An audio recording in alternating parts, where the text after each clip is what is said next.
Hello everyone, this video is made specifically for dental interns of India. Why I'm concerned about them? Because I am working right now with some of them online, offline, both way, and I'm getting these news that माहौल थोड़ा negative है and that is okay, वो हमेशा रहा है dentistry में, हमारे college time पे भी था.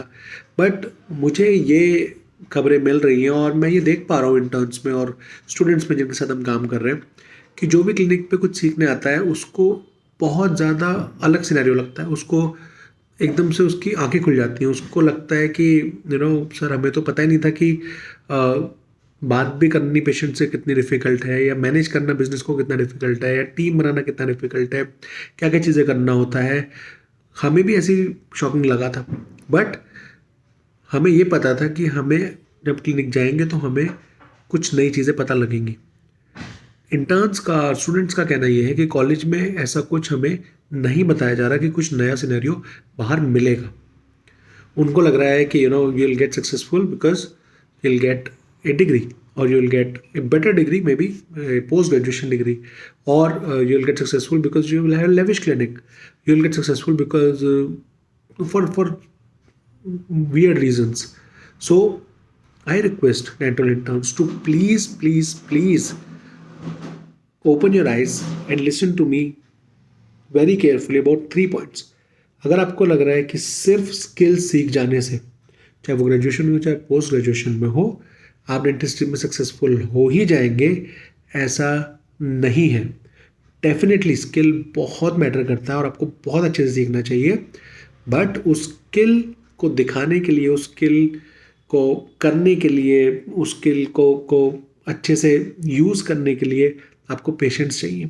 और पेशेंस से बात करना, उसे कन्विंस करना बहुत इंपॉर्टेंट फैक्टर होता है एक क्लिनिक के अंदर. So please learn the art of communication, right. One thing. Second thing, अगर आपको लग रहा है कि क्या ज़रूरत है, मुझे नहीं बैठना, मैं तो दूसरों को बिठा के मेरा रिसेप्शनिस्ट बात कर लेगा.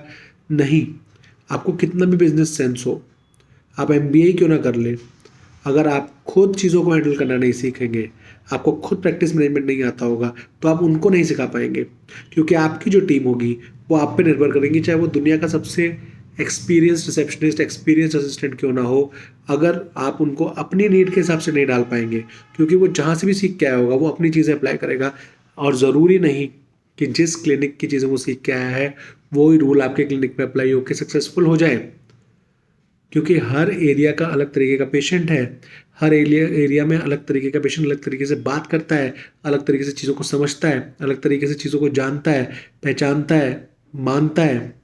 सो इट्स इम्पॉर्टेंट कि आप सीखें कि बात कैसे करते हैं और उनको सिखाएं कि आपके क्लिनिक पे पेशेंट से बात कैसे होनी चाहिए, जब डिफ़िकल्ट कन्वर्सेशन हो तो कैसे होनी चाहिए, कैसे कन्विंस करना चाहिए, कैसे कंसेंट फॉर्म लेना चाहिए, कैसे उनसे फ़ीस लेनी है, कैसे उनसे फ़ीस की फ़ोन पे बात करनी है, कैसे उनसे ट्रीटमेंट की फ़ोन पे बात नहीं करनी है, या करनी है तो कितनी करनी है, एंड लॉट ऑफ थिंग्स.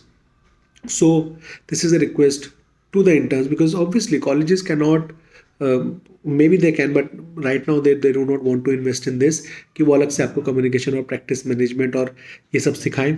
तो ये सीखना जल्दी शुरू करें. हमारे पास इंटर्न्स अभी भी हमारे साथ इन्वॉल्व हैं जो ये सब चीज़ें जल्दी सीख रहे हैं, ब्रांडिंग जल्दी सीख रहे हैं, अपने क्लिनिक का नाम कैसे रखते हैं, अपने क्लिनिक को इंटरनेट पे पहले कैसे ले आते हैं औरों से, खुलने से भी पहले, और कैसे उसका क्राउड बढ़ाते हैं, कैसे उसका फॉलोइंग बढ़ाते हैं, and lot of things. It's endless things. आप पे डिपेंड करता है कि आप कितना सीखना चाहते हैं. सो ये 5 मिनट मैंने आपके जो लिए वो यही सिखाने के लिए लिए कि प्लीज़ इन चीज़ों पे गौर करें, क्योंकि ये चीज़ हमें सीखने में खुद टाइम लगा और हम नहीं चाहते कि आप लेट करें. हम चाहते हैं कि आप हमारी गलतियों से सीखें. अपनी गलतियाँ तो आप करेंगे ही करेंगे, उससे आप आगे की जनरेशन को सिखाएंगे, पर हमारी वाली गलती नहीं. लेट मत कीजिए. कॉलेज की दुनिया से बाहर की जो दुनिया है उस पर जल्दी पहुंचिए और देखिए कि क्या क्या सीखना होता है. देखिए कि किस तरीके से बात करनी होती है, देखिए कि किस तरीके से मैनेज करना होता है. उसको जल्दी सीख के तभी वे फॉरवर्ड जाइए. ये नहीं कि बस बैठ गए MDS करके BDS करके और लग रहा है कि नहीं एक दिन क्लिनिक चल जाएगा. नहीं, पहले